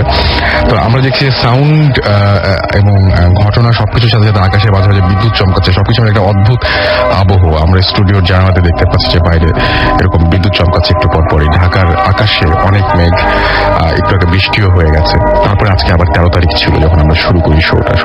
সব মিলিয়ে আজকে সবকিছু পজিটিভ। আজকে আশা করছি ঘটনাগুলো অনেক জমজমাট হবে। লামিয়া মোহাম্মদপুর থেকে লিখেছেন, আমার আম্মু আগে এই ভূত এফএম এর কথা শুনে বিশ্বাস করতো না, কিন্তু এখন সে আপনাদের প্রোগ্রাম রেগুলার শোনে। বাবু ভাই আসবেন না? হ্যাঁ, বাবু ভাই আসবেন। বাবু ভাই এসে গেছেন অলরেডি, অ্যান্ড কিছুক্ষণের মধ্যে তিনি স্টুডিওতে এসে উপস্থিত হবেন। জুরিন সানিল আমাদের SMS করেছেন, SMS পড়লে খুশি হব, আমি তোমাদের নিউ ফ্রেন্ড। ওয়েলকাম টু ভূত এফএম। আশা করছি এখন থেকে রেগুলার আপনাকে পেয়ে যাবো। আরিফিন মিরপুর 10 থেকে লিখেছেন, লাইট বন্ধ করে একা ভূত এফএম শুনছি, একটু ভয় পাচ্ছি। দেখা যাক আপনার ভয়টা একটু করে বাড়িয়ে দেওয়া যায় কিনা। এনিওয়েজ, আমরা চলে যাব, আবারও একটা ছোট্ট ব্রেক নিতে হবে আমাদেরকে। তারপরে আমরা আবারও ফিরে আসবো, ছোট্ট একটা ব্রেক, তারপরে আমরা নতুন ঘটনা নিয়ে ফিরে আসছি। সো কোথাও যাবেন না। আপনি যদি আমাদের SMS করছেন, মোবাইলের মেসেজ অপশনে গিয়ে টাইপ করুন SHOUT শাউট স্পেস আপনার নাম স্পেস আপনার মেসেজ পাঠিয়ে দিন 9840 নাম্বারে, আপনার এয়ারটেল নাম্বার থেকে বা অন্য যে কোনো নাম্বার থেকে। Stay tuned radio 40 and don't stop the 40.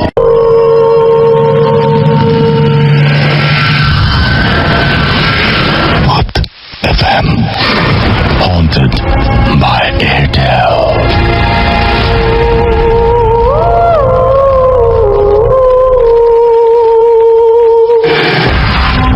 শুনছেন সব সময় রেডিও 40 চলছে ভূত এফএম হন্টেড বাই এয়ারটেল। ঘড়িতে সময় রাত 12টা বেজে 49 মিনিট। আমরা চলে যাব আরো একটি ঘটনায়, এবং এই ঘটনাটি আমাদের ইমেইল করেছেন যিনি লিখছেন তার ভাষাতে বলছি।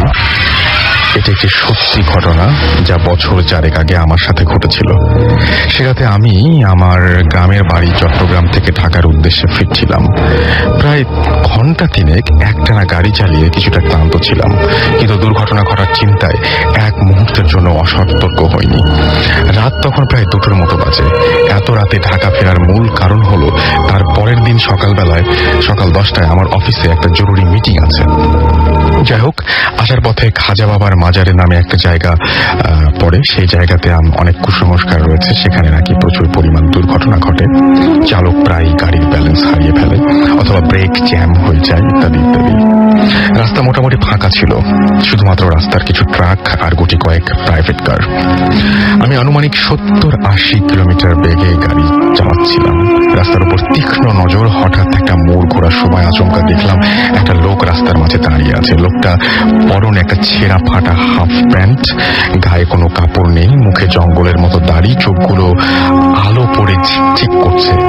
বড় বড় হলদে দাঁতগুলো দেখে অন্য সময় হয়তো ঘৃণা লাগতো, কিন্তু কিছুক্ষণের মধ্যে আমার গাড়ি তার গায়ে আঘাত করবে, অথচ মুখে হাসি নিয়ে তাকিয়ে আছে লোকটি আমার গাড়ির দিকে।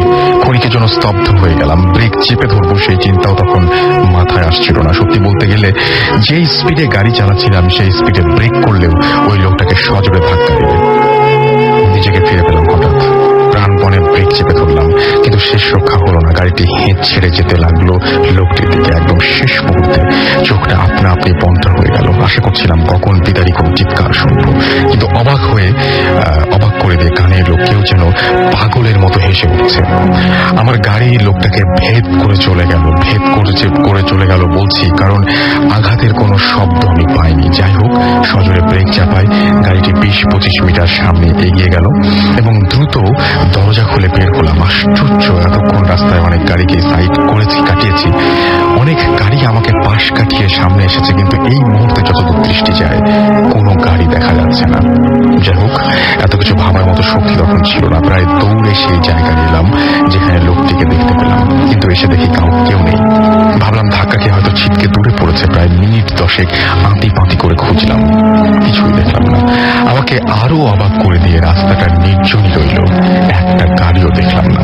এরকম অমানসিক কষ্ট উপলব্ধি করলাম মনের ভেতরে। একটা মানুষকে মেরে ফেলেছি। সে রাতে বহু কষ্টে গাড়ি চালিয়ে বাসায় ফিরেছিলাম। অফিসের মিটিংটা জয়েন করে এরপর 1 সপ্তাহের ছুটি নেই আমি আমার ঢাকার বাসায় আমি এবং আমার ওয়াইফ থাকতাম। তাকে কিছু বলিনি, পাছে ভয় পায় বা আমাকে খারাপ ভাবে। আমার আচরণ দেখে আমার ওয়াইফের মনে সন্দেহ দানা বাঁধতে লাগলো। এদিকে আমি মোটামুটি শপথ করেছি যে আমি তাকে কিছু বলবো না। যাই হোক, আমার ওয়াইফের পিড়াপিড়িতে পরে অবশেষে সিদ্ধান্ত নিলাম আমরা দেশের বাড়িতে যাব। সেদিন সকালে আবারও চিটাগাংয়ের উদ্দেশ্যে রওনা হই। এবার আমার বউ ছিল সাথে। দেশের বাড়িতে আমরা 2 দিন ছিলাম। হঠাৎ একদিন বিকেলে ফোন এলো অফিস থেকে, কিছু বিদেশি ক্লায়েন্ট এসেছে, আমার উপস্থিতি খুবই দরকার। আমার ছুটি তখন মাত্র 2 দিন বাকি। তাই প্রথমে আমার বউ আপত্তি জানালো, কিন্তু তাকে বুঝিয়ে বলতে নিলে সে মেনে নিল এবং বোঝাতে ভালোই সময় ব্যয় হলো। সেদিন রাত 11টার দিকে পুনরায় ঢাকার উদ্দেশ্যে রওনা হই। এদিন আমি গাড়ি খুব ধীরে চালাচ্ছিলাম, স্পিড কোনো অবস্থায় 40-50-এর বেশি উঠাচ্ছিলাম না। আমি গাড়ি চালাচ্ছি, আমার বউ পাশে বসে গান শুনছে। আস্তে আস্তে আবারও সেই রাস্তায় চলে এলাম যেখানে গতদিন অ্যাক্সিডেন্ট করেছিলাম। খারাপ লাগা ভাবটা আবারও ফিরে এলো। রাস্তার উপর তীক্ষ্ণ নজর রাখছি, হঠাৎ আমাকে চমকে দিয়ে রাস্তার ঠিক ওইখানটায় আজকেও ওই লোককে দেখতে পেলাম। সাথে সাথে আমার বউকে ধাক্কা দিয়ে বললাম সে কিছু দেখতে পাচ্ছে কিনা। গান শুনতে থাকলেও তার চোখ খোলা ছিল। আমি ধাক্কা দিতেই কান থেকে হেডফোন নামিয়ে বলল, আশ্চর্য, এই লোক হঠাৎ করে কোত্থেকে উদয় হলো। আমার আর প্রশ্ন করা লাগলো না। যা জিজ্ঞেস করতে নিয়েছিলাম তার উত্তর এমনিতেই পেয়ে গেলাম। ব্রেক করে গাড়ি থামালাম। আশ্চর্যের ব্যাপার হলো, গাড়ি থামানোর সাথে সাথে লোকটা যেন হাওয়ায় মিলিয়ে গেল। আমার বউয়ের দিকে তাকিয়ে দেখলাম ও নিজেও ব্যাপারটা ধরতে পেরেছে। ভয় নিয়ে গলায় সে বলল যে লোকটা কোন দিকে গেল। আমার কাছে কোনো উত্তর ছিল না, শুধু অবাক হয়ে তাকিয়ে রইলাম খোলা রাস্তার দিকে। এটা নয়ন খুলনা থেকে পাঠিয়েছেন। Thank you. এরকম চমৎকার একটা ঘটনা আমাদেরকে উপহার দেওয়ার জন্য। আমরা চলে যাব আমাদের পরবর্তী ঘটনায়। মাঝখানে কিছু SMS পড়ে ফেলতে চাই। জাহিদ যাত্রাবাড়ি থেকে SMS করেছেন আমাদেরকে। এছাড়া আমাদেরকে SMS করেছেন এস ময়মনসিং থেকে। সাগর আমাদের SMS করেছেন এবং তিনি মুন্সিগঞ্জ থেকে। তিনি বলছেন যে তুমি কি আমার SMS পড়বে না? আপনার SMS আমি পড়ে ফেলেছি। আমাকে শুভদীপ যশোর থেকে SMS করেছেন। আরেকজন সাগর নাটোর থেকে SMS করেছেন। জাকির আমাদের SMS করেছেন সাতক্ষীরা থেকে এবং আমাদেরকে SMS করেছেন সৈকত, অর্ণ। এছাড়াও দেখতে পাচ্ছি আপন, রিফাত সহ আরো অনেকে। আমরা চলে যাব পরবর্তী ঘটনায়। আমাদের সঙ্গে একজন উপস্থিত হয়েছেন আজকে এত রাত্রে এবং খুবই হঠাৎ করে তার সাথে আমাদের আজকে কথা হয়ে গেল। তো আপনি কোথা থেকে এসেছেন, কি করেন, এটা একটু যদি সবাইকে বলতেন। আপনার নামটা শুরুতে বলবেন। আমি ঢাকা উত্তরবাটা থেকে এসেছি। আমি ঢাকা একটি বেসরকারি ব্যাংকে চাকরি করছি মতিঝিলে। আমার নাম হচ্ছে আবু রায়হান আল মামুন। আচ্ছা, ওকে, ফাইন। তো আমরা ঘটনায় যাই। আপনার যদি সমস্যা থাকে তাহলে আপনি আপনার এইজটা বলেন, মানুষজন আসলে দেখতে পায় না এই জন্য। শিওর। আমার এইজ এখন 45। ওকে, তো আমরা ঘটনায় চলে যাই সরাসরি। হ্যাঁ, ঘটনাটি এবং অনেক পুরনো কিছু ঘটনা আছে, পুরনো ঘটনা দিয়ে আমরা শুরু করি। ঘটনাটি হচ্ছে আমার নানা, উনি একজন ডাক্তার ছিলেন কুমিল্লা এবং লাকসামে তখন ছিলেন। আমার আম্মা এবং আমার খালা এবং মামাদের সাথে সপরিবারে উনি থাকতেন ওইখানে কুমিল্লা লাকসামে একটা জংশন। যাই হোক, তো ঘটনা হচ্ছে উনি ঘোড়ায় চড়তেন তখন 47 সালের কথা, দেশ বিভাগের সময়, এই সময়টার কথা। তখন যোগাযোগ ব্যবস্থা খুবই অনুন্নত। তো ঘোড়ায় চড়ে উনি মাঝে মাঝে ঘুরতে যেতেন এবং মাঝে মাঝে রোগীও দেখতেন। যে ঘটনা হয়েছে খুব মারাত্মক, সবসময় প্রায় ঘটনাটা হতো। উনি ঘোড়ায় চড়ে একদিন ফিরে আসছেন বাড়িতে, রাত 8-9টা হবে। তখনকার দিনে তো এই টাইমে আপনার রাস্তাঘাট ফাঁকা, মানুষজন খুব কম। তো বাড়ির কাছাকাছি আসার সময় উনি দেখতে পেলেন রাস্তার উপরে ওভারকোট পরা, মাথায় হেট এবং 7-8 ফিট লম্বা একটি লোক রাস্তার উপর পথ রোধ করে দাঁড়িয়েছে। এবং এই ছায়ামূর্তি আসলে এটা দেখেই সাথে সাথে ঘোড়াটি ভয় পেয়ে চিৎকার করে এবং থেমে যায়। থেমে যাওয়ার পরে উনি বুঝতে পারেন যে এটা অশরীরী এবং তিনি পরেশগার মানুষ ছিলেন। তিনি ভয় পাননি, তিনি দোয়া পড়তেছিলেন। দোয়া পরে সেদিকে তাকিয়ে বলল, সর, এখান থেকে সরে যা। বেশ কিছুক্ষণ বলার পর এটা কিন্তু সরে গেল। সরে যাওয়ার পরে উনি আবার স্বাভাবিকভাবে বাড়িতে ফিরে আসলেন এবং পরের দিন বা তারপরে সবাইকে সাবধান করলেন যে রাত্রিবেলা যেন ঘর থেকে বের না হয় কেউ। এবং সেই ছায়ামূর্তি মাঝে মাঝে তার রাত্রিবেলা এসে ডিস্টার্ব করতো বাথরুমে যাওয়ার পথে বা ঘর থেকে বেরোর পথে। এবং এই ধরনের ঘটনা অনেকগুলো। আমার নানা যখন কুমিল্লা বাড়ি করলেন, লাকসাম থেকে এসে 47-এর পর কুমিল্লা শহরে এক জায়গায় একটি বাড়ি, পুরনো বাড়ি, জমিদার বাড়ি ছিল, সে বাড়ি, সেখানেও অনেকগুলো ঘটনা। এবং এগুলো আমি বলতে চাচ্ছি, সেটা হচ্ছে যে ওই বাড়িতে আমার খালা, আমি তখন ক্লাস 3-তে, এই ঘটনাটা হবে 74-75 এই টাইমে। তো আমি খালাদের সাথে ঘুমাচ্ছিলাম, রাত্রে শীতকাল ছিল। তো ভোরে উঠে আমি ঘুমাচ্ছিলাম, খালা দুজন ছাদে উঠলো। ছাদেই বেশিরভাগ সময় এই ঘটনাটা হতো। খালারা ছাদে ওঠার পরপরই ছাদে উঠে দেখলো যে ভোরবেলা কোট পরা সেই একই ব্যক্তি, সেই একই অশরীরী, সেই ছায়ামূর্তি, সে হাঁটছে এবং পায়ে জুতা, তো বেশ জোরে শব্দ হচ্ছে, জুতা পরে জোরে জোরে হাঁটে, খটখট শব্দ এবং তারা দুজনই ভীষণ ভয় পেয়ে যায় এবং এই সে দেখে তারা ছাদ থেকে মরি দৌড়ে আসলো এবং আমি ঘুম থেকে উঠে গেলাম। আমি বললো যে সাদিক কি যেন দেখছি, একটা লোক হাঁটছে। আমিও ভয়ে খালাদেরকে ধরে ঘুমিয়ে পড়লাম। তো খুব ছোট থাকে আমার আতঙ্কে। এই যে ঘটনা, তারপর আরো একটি ঘটনা যেটা আমার চোখে, সেটা হচ্ছে 89-এ 1989 সালের ঘটনা। তখন আমি গ্রাজুয়েশন করেছি। গ্রাজুয়েশন করার পর নানা ইন্তেকাল করলেন, তারপর গেলাম। একদিন আমি আমার এক মামাতো ভাইকে নিয়ে রাত্রে খাওয়া দাওয়ার পর, বাড়িটা বেশ বড় এবং অনেক এলাকা, বিরাট এলাকা নিয়ে বাড়ি, দোতলায় উঠে আমি গল্প করছিলাম এবং ওখানেই থাকবো। নালা তখন নেই, নালার রুমে আমরা থাকতাম এবং ওই রুমেই ঘটনাগুলো হতো। তো আমরা বারান্দায় কথা বলছিলাম দুজনেই, নিচে আমার এক মামা দাঁড়িয়ে আমাদেরকে লক্ষ্য করছিলেন। তিনি কথা বলছিলেন কারোর সাথে, বাসায় কিছু মেহমান ছিল, তখনও মেহমানরা যাননি। যাই হোক, তো আমরা হঠাৎ করে লক্ষ্য করলাম মামা আমাদেরকে খুব তারস্বরে, মানে উচ্চ স্বরে ডাকাটাই করছেন। আমার নাম হচ্ছে মামুন আর ফয়সাল, ওর নাম হচ্ছে ফয়সাল, আমার কাজ হচ্ছে। তোমরা তাড়াতাড়ি নিচে নামো, আমাদের পাশে যেন কি দাঁড়িয়ে সাদা কাপড়। তো সে দেখলো, সে আমার মামাতো ভাই, সে তো দেখে ফেললো। দেখে সে আতঙ্কের মধ্যে পড়ে গেল। সে আমাকে ঝটকা মেরে টান দিয়ে আমাদের দুজনকে নিয়ে সিঁড়িতে আমরা, মানে কিভাবে যে নামলাম আমরা বলতে পারবো না, আতঙ্ক। এবং নিচে নামার পরেই মামা বললো যে তোমাদেরকে আমি ভয় পেয়ে গেছিলাম যে সে কোনো ক্ষতি করবে, সাদা কাপড় পরা লোক। এবং আমরা নিচে এসে দেখলাম যে এই লোকটি আর উপরে নেই। তো মামা বললেন যে খবরদার কোনোদিন রাত্রেবেলা বারান্দায় আসবে না, তোমরা ঘরের ভিতরে থাকবা। এবং ছাদে ওঠার ব্যাপারেও সবাইকে নিষেধ করলো। আরো ঘটনা হয়েছে। আমরা আপনার জীবনে মানে খুবই ভয় লেগেছে এরকম কোন একটা ঘটনা বলেন যে খুবই বেশি ভয়ঙ্কর মনে হচ্ছে? ভয়ঙ্কর সেটা হচ্ছে, আমরা শান্তিনগরে আমি ছিলাম। শান্তিনগর বাজারের কাছে যে প্রপার্টি হাউজিং, এটা 89-এর পরের ঘটনা। আমি আমার আম্মা থাকতাম, আমার ভাইটা বরিশালে পড়াশোনা করতেন, ডাক্তার ছিল, আর আমার বোনটা সৌদির বাইরে ছিল।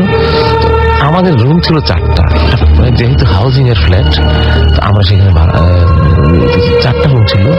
এক রুমে আমার আম্মা, এক রুমে আমি থাকতাম, আর ড্রয়িং রুম সহ আরেকটা বেডরুম থাকতো খালি। কিন্তু এখানে যে কি ভয়ঙ্কর ঘটনা হচ্ছে টের পেলাম পরে।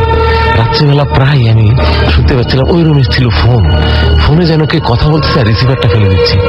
আমি তো ভয়ে আমি কোনোদিন সরতাম না। এবং পাশের বাড়িটা ছিল হন্টেড, বিরাট একটা জমিদার বাড়ির মতো, চারদিকে শুধু নারকেল গাছ, মোর দেন 20 to 25, মানে 20-25টা গাছ হবে, নারকেল গাছ, আম গাছ, জাম গাছ, গাছের ছড়াছড়ি, বাগান বাড়ি ছিল সে সময়। এবং প্রায় প্রচন্ড জোরে বাতাস। এবং সেই রুমে কেউ পানি খাচ্ছে, কিন্তু সেই রুমে পানিও থাকতো না, গ্লাসও থাকতো না, পানি খাচ্ছে এবং পানির জগের শব্দ। তারপরে আমি বাথরুমে গেলাম, বাথরুম থেকে আসার পরে দেখলাম একটা লোক ওই রুমে হাঁটাহাঁটি করতেছে। তারপর সেটা দেখে আমি তো আতঙ্কে আমি দোয়া পড়তে আমার রুমে চলে এসে আমি ঘুমিয়ে পড়লাম, দরজা বন্ধ করে। সকালবেলা আমি আম্মাকে বললাম ঘটনা, আম্মাও সেই একই ঘটনা। আম্মা তখন অসুস্থ ছিল। আম্মা বললো যে আমিও এটা দেখছি এবং তুমি ওই রুমে কখনো যাবা না, এবং তুমি ভয় পেলে আমার রুমে চলে আসো, কারণ আমার আব্বা তখন ছিল না, আমার আব্বা তখন জীবিত নাই।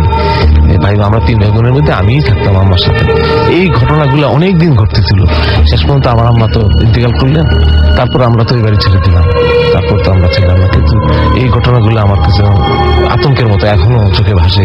সেই ছায়ামূর্তি, সেই মানুষ পানি খাচ্ছে, সেই টেলিফোনে কথা বলছে, শব্দ হচ্ছে বারবার, এবং ভীষণ আতঙ্কের ঘটনা। সে আপনি একটা মাছ ধরার ঘটনা বলেছিলেন, যে ছোট্ট করে বলে দিতেন। আমি যেখানে থাকছি উত্তরপাড়া, সেখানে 2011 সালের অক্টোবরে, জাস্ট কোরবানি ঈদের আগে একজন লোক, উনি মাছের ব্যবসা করতেন, মাছ ধরতেন, খুব দুঃসাহ ছিল। আমার বয়স 50 হলেও উনি কিন্তু বেশ স্বাস্থ্যবান এবং বেশ শক্তিশালী, খুব ভালো মাছ ধরতেন।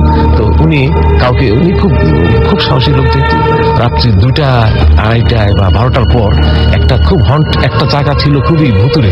সেই জায়গাটা হচ্ছে সাঁতারকুল বাড্ডার সীমানা, এবং এই জায়গাটা বিল, পাশে একটি শ্মশানঘাট ছিল। এই এলাকায় প্রচুর গাছপালা এবং ওই এলাকাটায় কোনো মানুষ থাকে না। যাই হোক, তো উনি রাত 12টা একটা দিকে ঘর থেকে বেরোলেন। বের হয়ে ক্ষুধা লাগলো ওনার। ক্ষুধা লাগার পরে 2টা পুরি কিনে সাথে পানি নিয়ে নিয়ে গেলেন মাছ ধরতে, নৌকায় করে গেলেন এবং যেই জায়গাটায় মাছ ধরছেন সেটা হচ্ছে বিলের মাঝখানে, এবং সেখানে মাছ গ্রামে যেভাবে মানুষ জাল দিয়ে মাছ ধরে, বড় বড় বাঁশ দিয়ে চারদিকে জালটা ঘের দিয়ে গোলাকার করে সেভাবে মাছ ধরতেন। তো মাছ ধরার সময় হঠাৎ করে উনি খেয়াল করলেন যে মাছ এই বাঁশের উপরে একটা ছায়ামূর্তি যেন এটা ঝাঁকাচ্ছে, নাড়া দিচ্ছে, তো ডিস্টার্ব হচ্ছিল। তো নিচেও মাছ নিয়ে হঠাৎ করে ছায়ামূর্তি উদয় হলো, দেখা গেল যে একটা বড় মাছ এসে ধরা পড়লো তার জালে। তো এটা উনি খুব বড় মাছ টানতে পারছিলেন না, অনেক চেষ্টা করার পর শেষ পর্যন্ত কিন্তু মাছটা ধরা দিল। কিন্তু মাছটা এসেই দেখা গেল বিরাট একটা মাছ, এবং সোজা তাকে এভাবে ধমক দিচ্ছে যে তার হাতে কুড়ি ছিল, কুড়িটা খাচ্ছিল, তো তুই এটা খাইবি না, তুই এটা খাইলে তোর কিন্তু সর্বনাশ হয়ে যাবে, তুই এটা ফেলে দে। একটা কুড়ি খাওয়ার পর আরেকটা কুড়ি নিল, সে কিন্তু সাহস করে খাচ্ছিল, কিন্তু দ্বিতীয় কুড়িটা হাত থেকে পড়ে গেল। দ্বিতীয় কুড়িটা তোলার সময় সেই মাছটা সারা গায়ে আঁশ, বেশ মানুষের আকৃতি ধারণ করলো, এবং বড় বড় রোমশ শরীর, সে এসে তার উপরে ঝাঁপিয়ে পড়লো এবং সারা গায়ে আঁচড় কাটতে থাকলো, এবং সারা গায়ে বুকে এবং শরীরে আঁচড় কাটার পর সে মারাত্মকভাবে আহত হলো। তার চিৎকারে মানুষজন এসে গেল, মানুষজন এসে তাকে উদ্ধার করে এবং সকালে তাকে নিয়ে যায়, কিন্তু হাসপাতালে ডাক্তাররা দেখলো, ডাক্তাররা তাকে বাঁচাতে পারলো না। 6 দিন সে সংজ্ঞাহীন থাকার পর মারা গেল। তো সে সবকিছুই বলে গেছে কিভাবে তাকে আঁচড় কাটলো সেই অশরীরী। ওকে, থ্যাংক ইউ সো মাচ। আমাদের আসলে আরেকদিন আপনাকে ইনভাইট করতে হবে, আমাদের আরো অনেক গেস্ট রয়েছে। আমরা হঠাৎ করে আসলে আপনার সাথে আজকে পরিচিত হলাম এবং আমরা খুব আকস্মিকভাবে আপনাকে পেয়ে গিয়েছিলাম। এনিওয়েজ, আমাদের কাছে আরো বেশ কিছু ঘটনা রয়েছে, সেই ঘটনাগুলো আমরা শুনবো। আমরা কিছু SMS পড়ে ফেলবো। তা আমাদেরকে দীপান্বিতা SMS করেছেন ইউনাইটেড হসপিটাল থেকে, এবং তিনি বলছেন যে আমি একা ভূত FM শুনছি। চিটাগং থেকে নিলয় বলেছেন ভূত FM জিও। ওকে, মাসুদ পারভেজ চট্টগ্রাম থেকে SMS করেছেন যে রাসেল ভাই ভূত FM Assam, believe it or not, তিনি অনেক এনজয় করছেন। আর নাদিম আমাকে লিখেছেন রায়পুরা থেকে, নরসিংদী থেকে, যে আমি ভূত FM শুনছি একা একা। ইফাম রিফাত আমাদের ত্রিশাল থেকে SMS করছেন রাসেল ভাই SMS গুলা পড়েন না কেন? SMS তো পড়ছি ভাই, SMS বেশি পড়লেও আমার দোষ হয়ে যায়, SMS কম পড়লেও দোষ হয়ে যায়, কি করা যায় এটা ভাবছি। হৃদয় ধানমন্ডি থেকে লিখেছেন বাবু ভাই আসবে না? হ্যাঁ, বাবু ভাই এসে গেছেন অলরেডি। আমরা একটা ব্রেক নেব এবং তারপরে আমরা বাবু ভাই সহ জয়েন করবো আরো নতুন গেস্ট নিয়ে। আমাদেরকে দুরন্ত মেহেদি SMS করেছেন বাড্ডা থেকে, আমি একা একা বসে ছাদে বসে শুনছি। রাসেল ভাই আমরা 5 জন মিলে ভূত FM শুনছি। উরফা, তারপরে আখি, করা, মনিরা, শুভ্রা, সবাই খুলনা থেকে। আদনান আমাকে খুলনা থেকে SMS করেছেন। এছাড়া অনেক SMS করেছেন। আপনি যদি আমাকে SMS করতে চান তাহলে মোবাইলের মেসেজ ওখানে গিয়ে টাইপ করুন SHOUT শাউট স্পেস আপনার নাম স্পেস আপনার মেসেজ পাঠিয়ে দিন 9840 নাম্বারে, আপনার এয়ারটেল নাম্বার থেকে বা অন্য যে কোনো নাম্বার থেকে। আর যদি আনফরচুনেটলি কেউ আজকের এপিসোডটি মিস করে থাকেন তাহলে আপনার এয়ারটেল এম রেডিওর মাধ্যমে আপনি আবারও এই এপিসোডটি শুনতে পারবেন। সেজন্য আপনি যেটা করতে হবে, আপনার এয়ারটেল নাম্বার থেকে ডায়াল করতে হবে 4040, সিলেক্ট করতে হবে চ্যানেল 22। দেখবেন যে একের পর এক আপনাকে বিভিন্ন এপিসোডের অপশন দেওয়া হচ্ছে, যে এপিসোডটি আপনি মিস করেছেন বা যেটা আবারও শুনতে চান সেটা আপনি চাইলে সেখান থেকে শুনতে পারেন। And now listeners can get the Booth FM tune as their caller tune, my tune from Airtel. Booth FM tune code is 92125 and you can activate it by sending SMS type CT space 92125 and send it to 3123. দেখবেন যে তাহলেই হয়ে গেছে আপনার সেই এই টিউনটা আপনার হয়ে গেছে আর কি। যাই হোক, আমরা আবারও নতুন অতিথি নিয়ে একটু পরেই ফিরে আসছি। একটা ছোট্ট ব্রেক দরকার, কোথাও যাবেন না, আমাদের সঙ্গেই থাকুন। আমরা ফিরে আসছি একটু পরে। তার আগে জানিয়ে দিই আমাদের ইমেল করার অ্যাড্রেসটা হচ্ছে bhoothfm@radiofurti.fm, which is BHOOTFM@radioforti.fm। নাম, ঠিকানা এবং ফোন নাম্বার সহ আপনি আমাদের ঘটনা পাঠিয়ে দিন, লিখে পাঠান আপনি এখানে এসে উপস্থিত হতে চান কিনা, বা আপনি চান কিনা যে আমরা আপনার ঘটনাটা পড়ে ফেলি। আর সে সাথে সাউন্ড ফাইল পাঠাতে পারেন যারা দেশের বাইরে রয়েছেন। আর যারা SMS পাঠাতে চান তাদের SMS পাঠানোর নিয়মটি জানেনি। ঘড়িতে সময় 1:06। ফিরে আসছি একটু পরে। স্টে টিউন রেডিও ফুর্তি and don't stop the ফুর্তি। Booth FM, haunted by Airtel.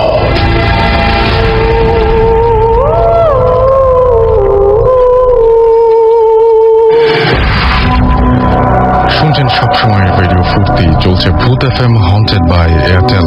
আর আমরা এই মুহূর্তে দেখতে পাচ্ছি যে বেশ কিছু SMS আমাদের মাঝে অলরেডি চলে এসছে। সুমিত, 32 চিটাগং থেকে আমাদের SMS করেছেন এবং তিনি সবসময় ভূত FM এক একটা শোনেন। এছাড়া আমাদেরকে তিনি বলেছেন যে মজা পাচ্ছেন তিনি অনেক, আর সে সাথে বলছেন যে ভূত FM টিভিতে কবে আসলে ভূত FM কিন্তু টিভিতে আসার কোনো কথা নাই। আমাকে কামরুজ্জামান লিখেছেন কুয়াকাটা থেকে যে রাসুল ভাই আচ্ছা তিনি বলছেন যে রাস্তার মুক্ত বাতাসে বসে ভূত FM শুনছেন।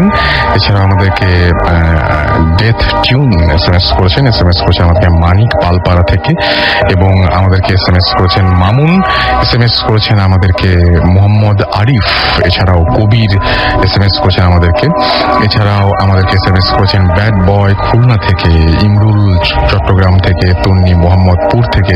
এক্সামের জন্য অনেক ভয় লাগছে বাট ভূত FM শুনে অনেক ভালো লাগছে। রূপক আমাদের SMS করেছেন স্বপ্নিল SMS করেছেন অসীম সহ আরো অনেকে। এতক্ষণ বাবু ভাই কিনে অনেক কথা হচ্ছিল যে where is mister Babu, and now he is here, and Babu ভাই ওয়েলকাম ব্যাক।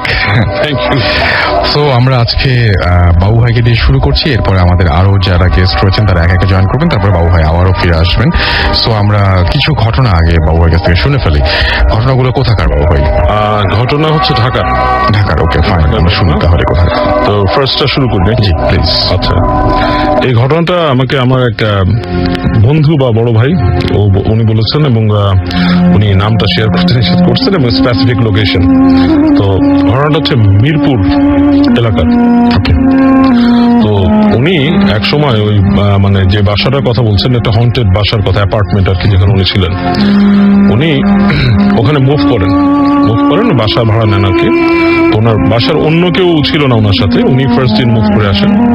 ফার্স্ট দিন যেটা আসেন, উনি বাসায় ওঠার পর 4 তলা বাসাটা টোটালি কমপ্লিট না, একটু ইনকমপ্লিট আর কি।